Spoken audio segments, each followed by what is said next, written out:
इतना अब तय है कि हाजीपुर जो मेरे नेता मेरे पिता आदरणीय रामविलास पासवान जी की कर्म भूमि रही है, वहां से एनडीए के प्रत्याशी के रूप में लोक जनशक्ति पार्टी रामविलास के उम्मीदवार मैं खुद स्वयं होऊंगा। देखिए, मैंने हमेशा हर चुनौती का मैंने डट कर सामना किया। ना मैं किसी चुनौती से कभी घबराया, ना कठिन विपरीत परिस्थितियों में ना मैं कभी विचलित हुआ। ऐसे में इस चुनौती को भी मैं पूरी तरीके से स्वीकार करता हूं। ये फैसला अंत में चाचा जी को ही लेना है। हमेशा उन्होंने कहा है कि अपने राजनीति में अपने अंतिम सांस तक वो प्रधानमंत्री जी के साथ रहेंगे, एनडीए के साथ रहेंगे। ये वादे, ये दावे वे करते आए हैं। ऐसे में क्या प्रधानमंत्री जी के 400 सीटों को जीतने का जो लक्ष्य है, क्या उसमें वह स्वयं रोड़ा बनेंगे? ये फैसला उन्हीं को ही करना है। तो चिराग पासवान को आपने सुना। इस बीच आगे बढ़ेंगे, बिहार की राजनीति से जुड़ी ये बड़ी खबर है।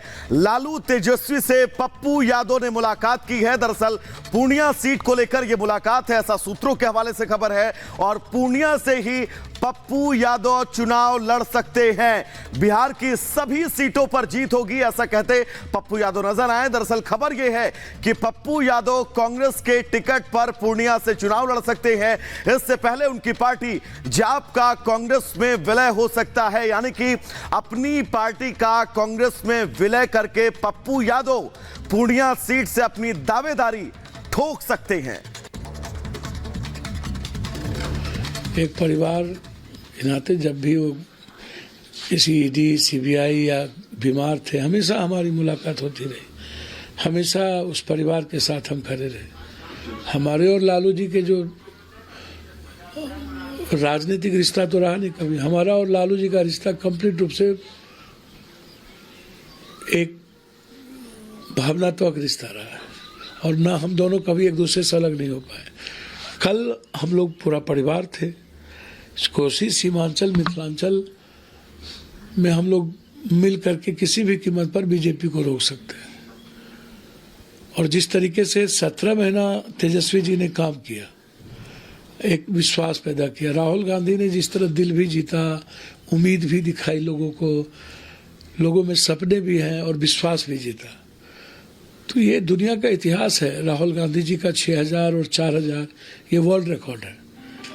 उस तरह 17 महीने में तेजस्वी यादव जी ने एक उम्मीद जगाया है, बिहार में एक विश्वास पैदा किया है। और हम लोग मिलकर सिर्फ 24 ही नहीं 25 भी जीतेंगे।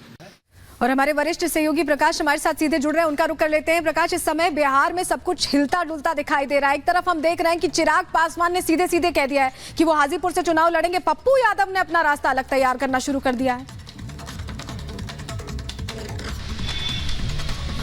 देखिए, पप्पू यादव की राजनीतिक मजबूरी है, क्योंकि 2014 में वो राष्ट्रीय जनता दल के टिकट से ही मधेपुरा से चुनाव लड़े थे और राष्ट्रीय जनता दल के टिकट पर विजयी हुए थे।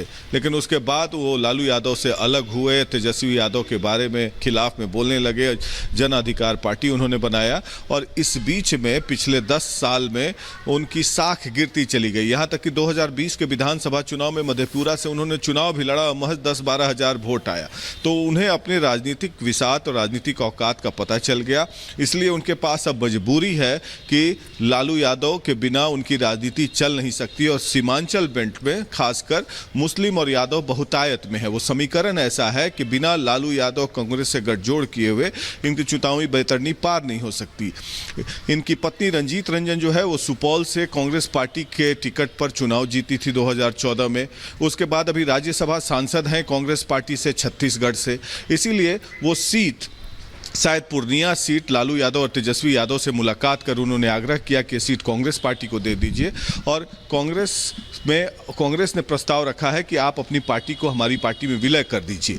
तो पप्पू यादव आज सुबह दिल्ली के लिए रवाना हुए हैं। कांग्रेस के नेतृत्व से बात होगी, शायद कांग्रेस के अलायंस शेयर में वो सीट आ जाए, पूर्णिया और विलय करके वो पूर्णिया से चुनाव लड़े। इसके पहले भी जब पप्पू यादव शिखर पर थे, जब वो बाहुबली थे और बिल्कुल उनका दबदबा था उस इलाके में कोसी बेल्ट में, तो पूर्णिया से वो निर्दलीय चुनाव भी लड़कर जीत चुके हैं, दोनों विधायक और सांसद दोनों। लेकिन वक्त के हिसाब से राजनीतिक हैसियत और औकात में भी बदलाव होता है और पप्पू यादव वैसे मजबूत नहीं है जैसे पहले थे, और यादव जो वोटर है वो मजबूती से तेजस्वी और लालू यादव के साथ हैं अभी भी, और इसलिए उनकी राजनीतिक मजबूरी है कि लालू यादव से मिलकर और कांग्रेस पार्टी में अपनी पार्टी को विलय कर पूर्णिया से किसी तरीके से सीट ले, ताकि मजबूत टक्कर दे सकेंगे जेडीयू के संतोष कुशवाहा, जो लगातार 2 बार से सांसद हैं पूर्णिया से। Back to you Prakash ji, इन सब के बीच अब सबसे बड़ी चुनौती है महागठबंधन में कि सीटों का बंटवारा कैसे हो। कांग्रेस की अपनी कोशिशें हैं, आरजेडी अपने प्रयासों में लगी हुई है लगातार, और अब पप्पू यादव की एंट्री के बाद सीट बंटवारे में कोई नया एंगल देखने को मिलेगा? कहीं कोई मनमुटाव, कोई नाराजगी, या फिर सब स्मूथ रहने वाला है? एक बार फिर सवाल दोहराइएगा, आवाज बीच में कट गया था। प्रकाश जी, बस मैं इतना समझना चाह रही हूँ, महागठबंधन में सीटों को लेकर कहीं कोई उहापोह की स्थिति होगी या फिर सब स्मूथ रहने वाला है पप्पू यादव की एंट्री के बाद? देखिए, इन लोगों की राजनीतिक मजबूरी है। तेजस्वी यादव दबाव बना रहे हैं कि आरजेडी जो है 30 सीट पर चुनाव लड़े 40 में से, बाकी 10 सीट में कांग्रेस पार्टी और माले को दे दे। लेकिन संभवतः ऐसी बातचीत चल रही है कि 2-3 सीट और कम पर आरजेडी लड़े, क्योंकि आरजेडी का अनुभव ये रहा पिछले विधानसभा में चुनाव में 2020 में बिहार विधानसभा के चुनाव में कि कांग्रेस पार्टी ने 70 सीट ले लिया, उनका स्ट्राइक रेट केवल 19 का रहा, जिसके चलते महागठबंधन को खासा नुकसान झेलना पड़ा और महज 7 सीट के कारण सरकार नहीं बन पाई। तेजस्वी मुख्यमंत्री बनते बनते रह गए। तो उस अनुभव उस अनुभव को साझ करते हुए ये शायद आरजेडी के कोर कमेटी तेजस्वी यादव और लालू यादव और अन्य पार्टी के नेताओं ने निर्णय लिया है कि कांग्रेस पार्टी को कम से कम सीट पर लड़ाया जाए, ताकि स्ट्राइक रेट ज़्यादा हो सके, आधार वोट खिसके नहीं, जो मुस्लिम यादव का आधार वोट है, और दूसरी जातियों का समीकरण बना के, जहां पर अगड़ी जाति हो या अन्य पिछड़ी जातियां हैं, उनका समीकरण बनाकर एनडीए को मजबूत टक्कर दिया जा सके। तो बातचीत का दौर चालू है और आरजेडी संसदीय बोर्ड की बैठक भी हो रही है आज।